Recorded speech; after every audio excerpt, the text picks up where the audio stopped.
নমস্কার বন্ধুরা, রমা কুকিংয়ে সবাইকে স্বাগত জানাই। আজ আমি তৈরি করব ওলকপি, আলু আর চিংড়ি মাছ দিয়ে দারুণ টেস্টি একটা রেসিপি। যারা ওলকপি খেতে একদমই পছন্দ করেন না তারা একবার এইভাবে রান্নাটা করে দেখবেন, এটা খেতে কিন্তু অসাধারণ লাগে। চলুন তাহলে রেসিপিটি শুরু করি। এখানে আমি একটা বড় সাইজের শালগম বা ওলকপি নিয়ে নিয়েছি। এটা আমি এবার কেটে নেব।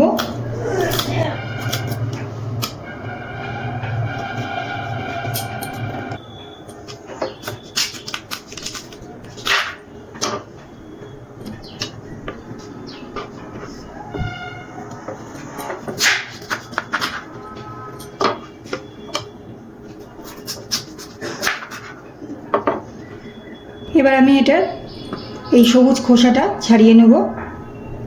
ওলকপির উপরে যে মোটা খোসাটা আছে সেটা আমি ছাড়িয়ে নিয়েছি, ছাড়িয়ে ভালো করে ধুয়ে নিয়েছি। এবার ছোট ছোট করে কেটে নেব।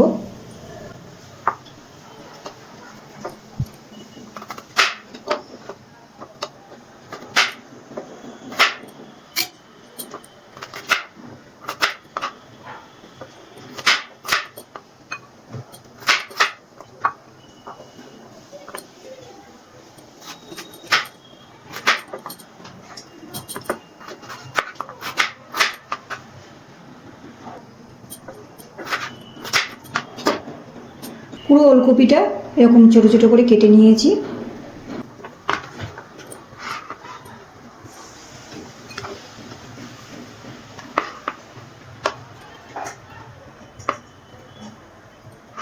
এবারে ওলকপিটা একটু গরম জলে ভাপিয়ে নেব। গ্যাস অন করে একটা গামলার মধ্যে কিছুটা জল দিয়ে দিয়েছি। জলটা একটু গরম হয়ে গেছে, আর এই গরম জলের মধ্যে দিয়ে দিচ্ছি ওলকপিগুলো একটু ভাপিয়ে নেব।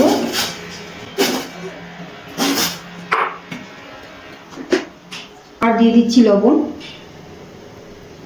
একটু নাড়াচাড়া করে নিচ্ছি। গ্যাসের ফ্লেমটা হাইতে রেখে একটা ঢাকনা দিয়ে ঢেকে দিচ্ছি। ঢাকনাটা তুলে নিচ্ছি।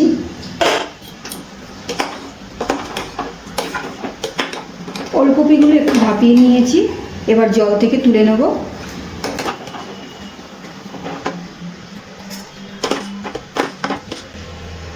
জল থেকে তুলে নিচ্ছি।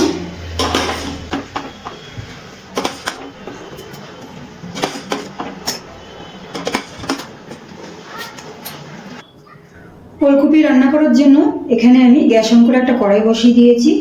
আর এবার কড়াইয়ের মধ্যে দিয়ে দিচ্ছি সর্ষের তেল। সর্ষের তেলটা গরম করে নেব। সর্ষের তেল গরম হয়ে গেছে। এবার এখানে আমি একটা মাঝারি সাইজের আলু ছোট ছোট করে কেটে নিয়েছি। যেরকম আমি ওলকপি কেটে নিয়েছি ঠিক সেই সাইজেই আলুগুলো কেটে নিয়েছি। আলুটা ধুয়ে রেখেছিলাম। এবার আমি আলু ভেজে নেব।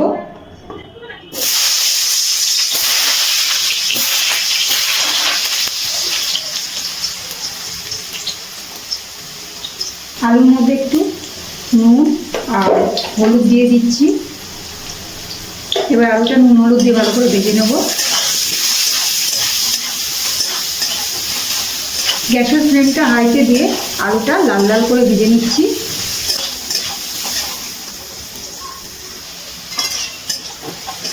লাল লাল করে আলুগুলো কিন্তু ভেজে নিয়েছি।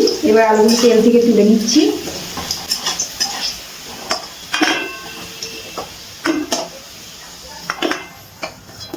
ওলকপিগুলো কিন্তু জল ঝরিয়ে নিয়েছি।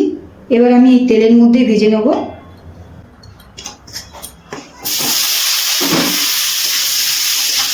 এর মধ্যে আমি একটুখানি হলুদ দিয়ে দিচ্ছি। নুন দেবো না, যেহেতু সিদ্ধ করার সময় নুন দিয়েছিলাম। একটু হলুদ দিয়ে গ্যাসের ফ্লেমটা একদম হাইতে রেখে খুব ভালো করে ভেজে নিচ্ছি।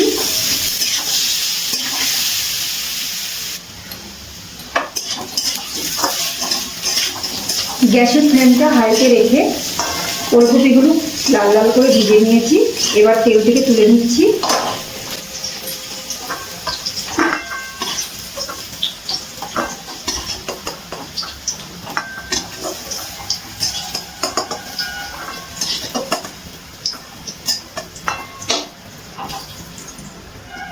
এই কড়াইয়ের মধ্যে দিয়ে দিচ্ছি আরেকটু তেল। তেলটা একটু গরম করে নিচ্ছি। তেল গরম হয়ে গেছে। এবার এই তেলের মধ্যে চিংড়ি মাছগুলো ভেজে নিচ্ছি। চিংড়ি মাছগুলো আগে থেকে নুন হলুদ মাখিয়ে রেখেছিলাম। গ্যাসের ফ্লেমটা হাইতে রেখে চিংড়ি মাছগুলো একটু হালকা ভেজে নেব, খুব বেশি ভাজবো না।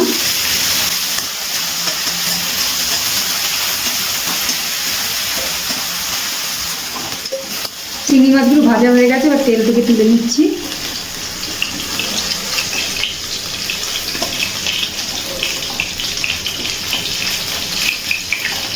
এই তেলের মধ্যে দিয়ে দিচ্ছি একটা শুকনো লঙ্কা, এক টুকরো দারচিনি, দুটো এলাচ ফাটিয়ে দিয়েছি, দুটো লবঙ্গ, দিয়ে দিচ্ছি গোটা সাদা জিরে।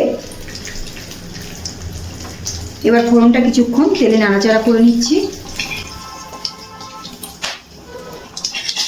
ফোড়নটা তেলে নাড়াচাড়া করে নিয়েছি। এবার দিয়ে দিচ্ছি একটা মিডিয়াম সাইজের কেটে রাখা পেঁয়াজ। পেঁয়াজটা খুব ভালো করে তেলে ভেজে নিচ্ছি।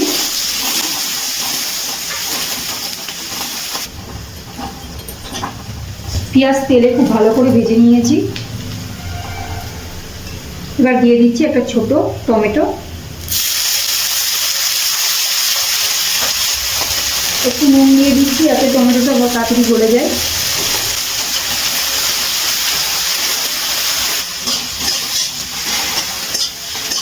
টমেটোটা কিন্তু গলে গেছে।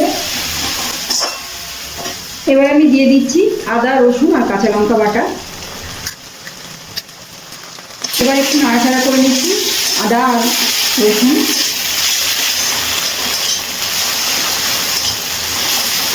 আদা বাটা আর রসুন বাটাটা একটুখানি নাড়াচাড়া করে নিয়েছি। এবার এর মধ্যে গুঁড়ো মশলাগুলো অ্যাড করছি। দিয়ে দিচ্ছি জিরে গুঁড়ো, ধনে গুঁড়ো, হলুদ, কাশ্মীরি লঙ্কার গুঁড়ো, পরিমাণ মতো লবণ, আর সাথে দিয়ে দিচ্ছি মশলা কষানোর জন্য একটু জল। এবার সব কিছু ভালো করে মিশিয়ে নিয়ে একটু কষিয়ে নিচ্ছি।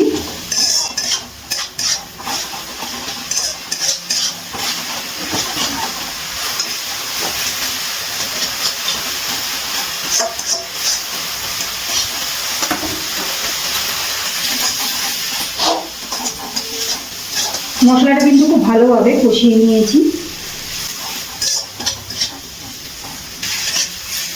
এবার এর মধ্যে ভেজে রাখা আলুগুলো দিয়ে দেবো। ভেজে রাখা আলুগুলো দিয়ে দিচ্ছি।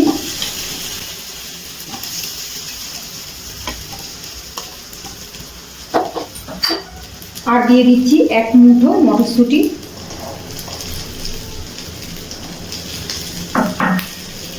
মশলার সাথে আলু আর মটরশুঁটি একটুখানি নাড়াচাড়া করে নিচ্ছি।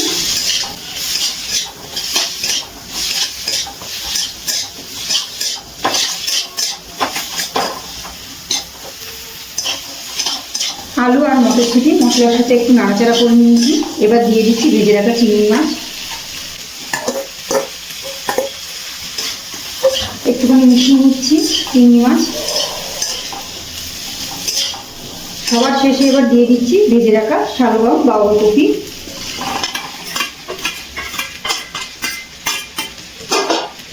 এবার খুব ভালো করে সব কিছু নাড়াচাড়া করে মিশিয়ে নিচ্ছি।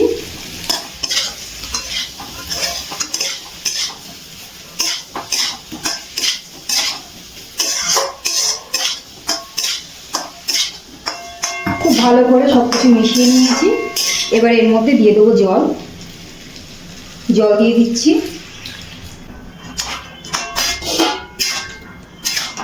জল দেওয়ার পর একটুখানি ভালো করে নাড়াচাড়া করে মিশিয়ে নিয়েছি।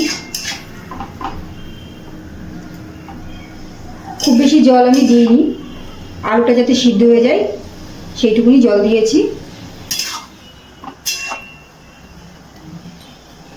এবার একটা ঢাকনা দিয়ে ঢেকে দিচ্ছি। ঢাকনাটা তুলে এবার দেখে নেবো আলু সিদ্ধ হয়েছে কিনা।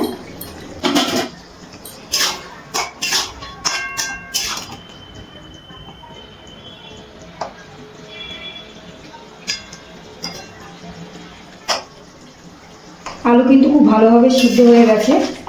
আর ওলকপি তো আগেই ভাপিয়ে নিয়েছিলাম। ওলকপি কিন্তু খুব ভালোভাবে সিদ্ধ হয়ে গেছে।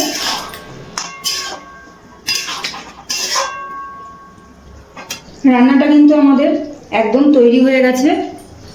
এবার নামানোর আগে দিয়ে দিচ্ছি অল্প একটু ঘি,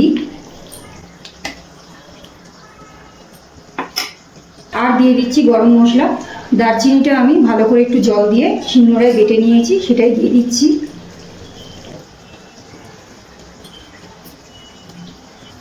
এবারে সব কিছু ভালো করে মিশিয়ে নিচ্ছি। ঝোলটা কিন্তু অনেকটাই টেনে গা মাখা হয়ে গেছে। এবার গ্যাসটা বন্ধ করে দিচ্ছি, আর বেশি ঝোল টানাচ্ছি না। আমাদের রান্নাটা কিন্তু একদম রেডি পরিবেশনের জন্য। এবার গ্যাসটা অফ করে দিচ্ছি। এবার একটা পাত্রে পরিবেশন করে নেব। তৈরি হয়ে গেল দারুণ টেস্টি ওলকপি রেসিপি। আপনারাও এইভাবে একবার বানিয়ে গরম গরম ভাত বা রুটির সাথে পরিবেশন করতে পারেন। আশা করি বাড়ির সকলের খুবই ভালো লাগবে। আমার আজকের রেসিপিটি কেমন লাগলো কমেন্ট করে জানাবেন। রেসিপিটি একটুও ভালো লাগলে একটা লাইক ও শেয়ার করবেন। আর আমার চ্যানেলে নতুন বন্ধু হয়ে থাকলে চ্যানেলটিকে সাবস্ক্রাইব করে নেওয়ার অনুরোধ রইল। আজ এই পর্যন্ত, আবারও হাজির হয়ে যাব অন্য কোনো রেসিপির সাথে।